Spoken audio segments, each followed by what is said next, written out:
सत्र के 2 में पढ़ेंगे बेटा वो। मागे घटत रही में पद, मागे घटत रही में पद,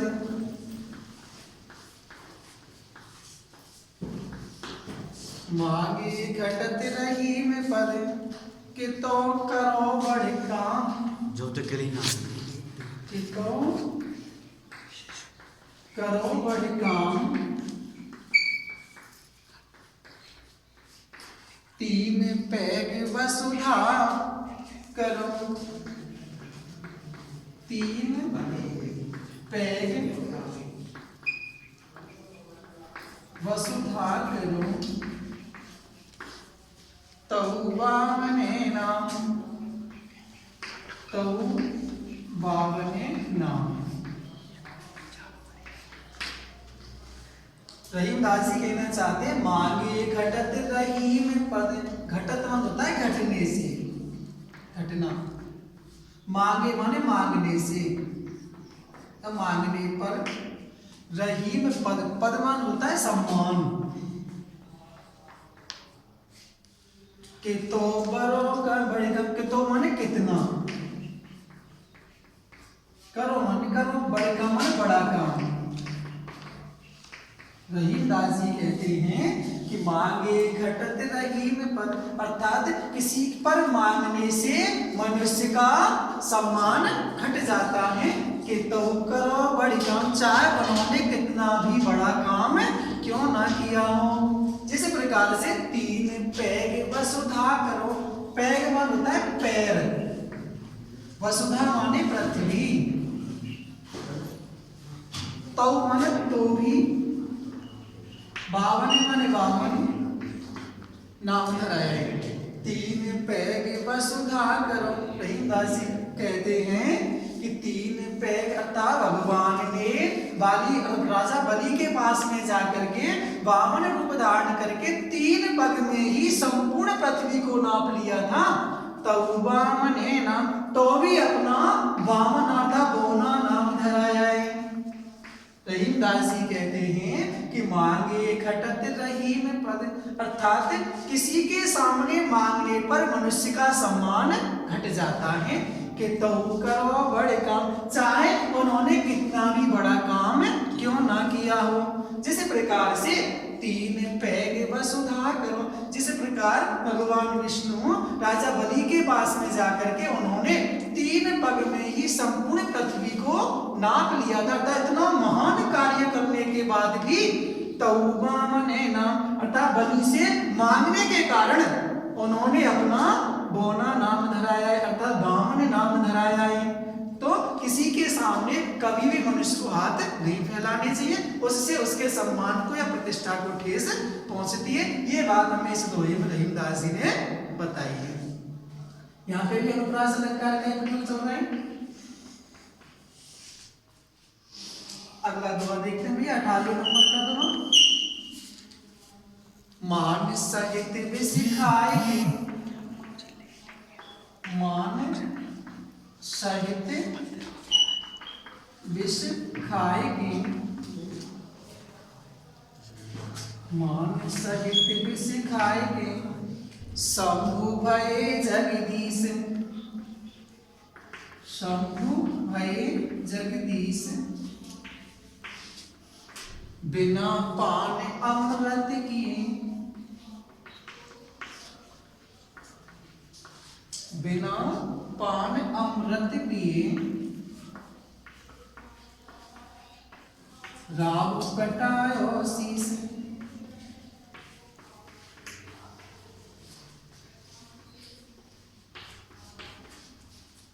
मान सहित विष खाए के शंभु भये जगदीश। रहीमदास जी कहते हैं मान होता है सम्मान सहित, मान माने सम्मान, विष मान होता है जहर, खाए माने पीकर,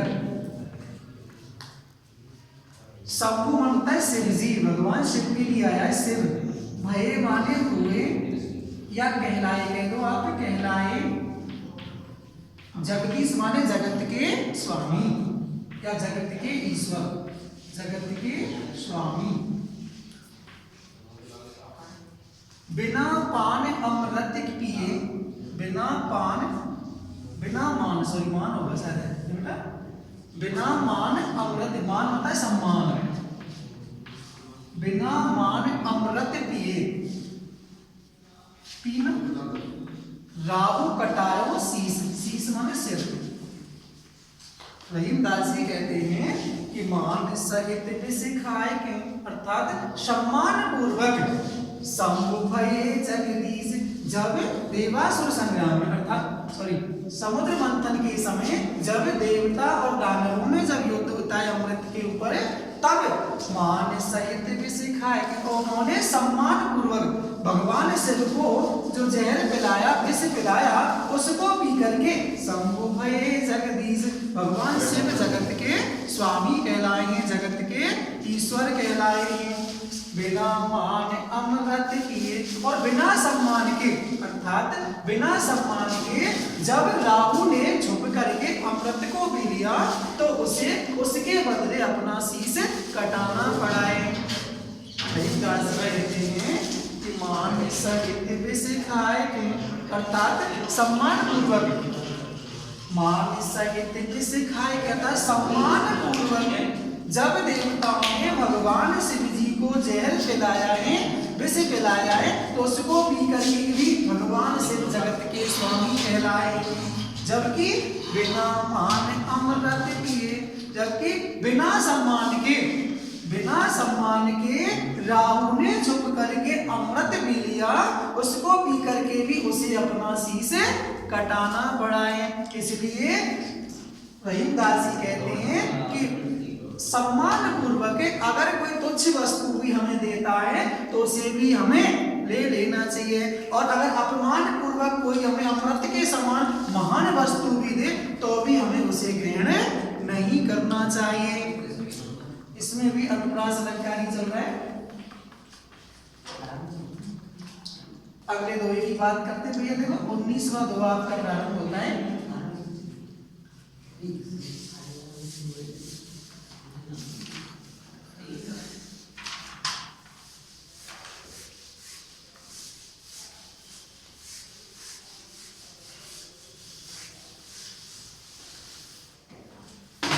रही मन चिन्वा बावनी, रही मन चिन्वा बावनी, कह गई सरग पताल,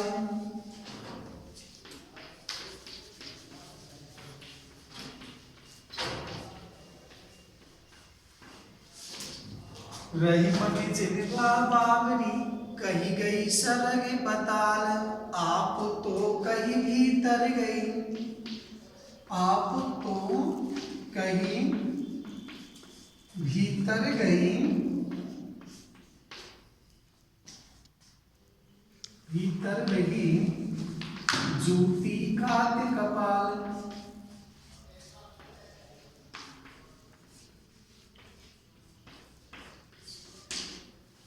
रहीमा ने जिह्वा बावरी, जिह्वा मान होती है जीव, जिह्वा मान क्या होती है जीव, बावरी मान होती है पागल या बावड़ी कह दो आप, बावड़ी। कही गई सरग पताल, कही गई कह करके, सरग मान स्वर्ग, पताल पाताल या आकाश पाताल कह सकते हो आप इसको, यहाँ पे आकाश भी कर सकते हो, आकाश पाताल की बात कह करके स्वयं तो आप, तो आप माने आप, कहीं माने कहकर, भीतर रही में चली जाती है, जूती खात, खात में जूती पड़ती है, कपाल माने सिर। रहीमदास जी कहते हैं कि रही मन जिन्वा बावरी, रहीमदास जी कहते हैं कि जो हमारी जीव है वो बहुत ही बावड़ी है, बहुत ही पागल है। कही गई सरग पताल, वह आकाश पाताल की बात कह करके आप तो कहीं भीतर रहता कह करके आप तो अंदर चली जाती हैं, जूती खाते कपाल, कपाल और जूतियां सिर पे पड़ती हैं। अर्थात कहने का मतलब है कि मनुष्य को सोच विचार करके ही बात कहनी चाहिए। अगर वह सोच विचारे बिना बात कहता है तो उसका परिणाम उसको भुगतना पड़ता है। रहीमन जिगबा बाबरी, रहीमदास जी कहते हैं कि हमारी जो जीव है वह बहुत ही बाबरी है। कहीं कहीं सरा के पताल आकाश पाताल की बात कह करके आप तो कहीं भीतर नहीं, अर्थात कह करके आप तो मुख के अंदर चली जाती हैं। जूती खाते कपाल और जूतियां सिर पर पड़ती हैं। इसलिए मनुष्य को हमेशा ही सोच विचार करके बात कहनी चाहिए। बिना सोच विचारे जो बात कहता है उसका उसे भुगतान करना पड़ता है, अर्थात उसे भुगतनी पड़ती है। यहाँ पे देखो मानवीय अलंकार का प्रयोग हुआ है, क्योंकि जहां पर प्रकृति मानवों के जैसा आचरण करती है वहां पे मानवीय अलंकार होता है। जहां पे प्रकृति मानवों के जैसा आचरण, अब जीव मानवों के जैसा व्यवहार कर रही है, इसलिए यहाँ पे मानवीय अलंकार का प्रयोग हुआ है। जहां पे प्रकृति या जहां जड़ पदार्थ चेतन वाली बात करते हैं, चेतन अवस्था वाली बात करते हैं, वहां पे मानवीय अलंकार होता है। तो इस दोहे में अनुप्रास और मानवीय अलंकार का प्रयोग हुआ है। अगला तीसरा दोहा देखने भी है। अमृत ऐसे वचन में, रहीमदास जी कहते हैं अमृत ऐसे वचन में, अमृत ऐसे वचन में रहीमन ऋष की घास, रहीमन ऋष की घास, जैसे मिस्रियों में मिली, जैसे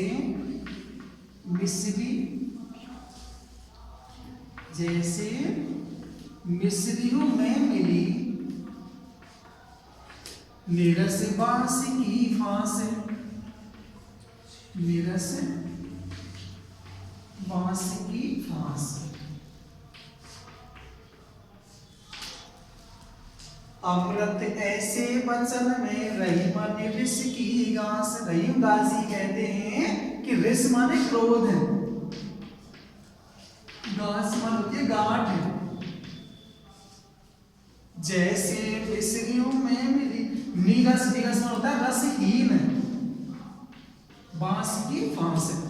अमृत ऐसे वचन में, रहीमदास जी कहते हैं कि ऐसे वचन में, अर्थात रहीमदास जी कहते हैं कि संतों या सज्जन पुरुषों के जो मधुर वचन होते हैं उन मधुर वचनों में रहीमन ऋष की क्रोध भरी जो बातें होती हैं, क्रोध भरी जो गांठ होती है, जैसे मिस्रियों में मिली, वो उसी प्रकार सहन कर ली जाती है जिस प्रकार से मिस्री में नीरस बांस की फांस, जो मिस्री होती है उस मिस्री में जो बांस की फांस लगी हुई होती है, जो रसहीन होती है, उसे भी हम खा लेते हैं।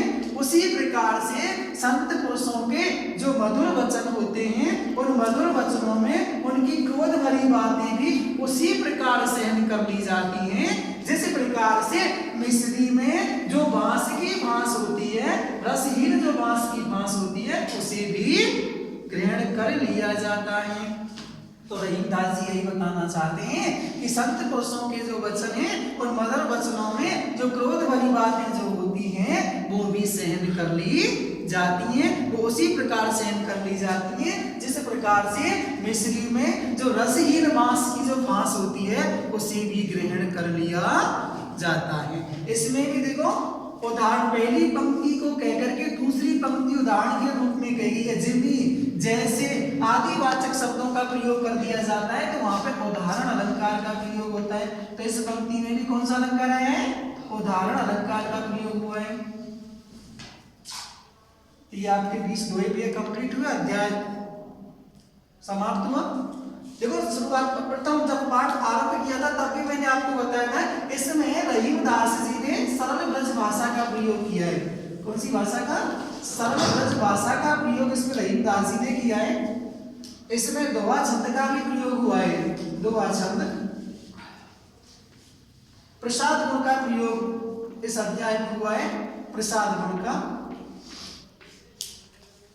नीतिपरक और उपदेशात्मक शैली आई है, नीतिपरक और उपदेशात्मक शैली का प्रयोग हुआ है।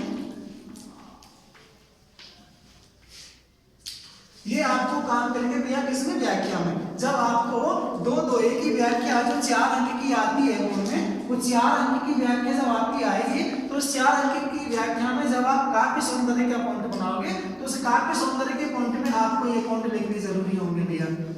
जब 4 पॉइंट आपके काव्य सौंदर्य में बनेंगे तब आपके 4 अंक की व्याख्या तैयार होगी। पाठ मैंने आपको समझा दिया, इसकी पीडीएफ आपको पहुंचा दी जाएगी भैया, आपका पाठ कंप्लीट।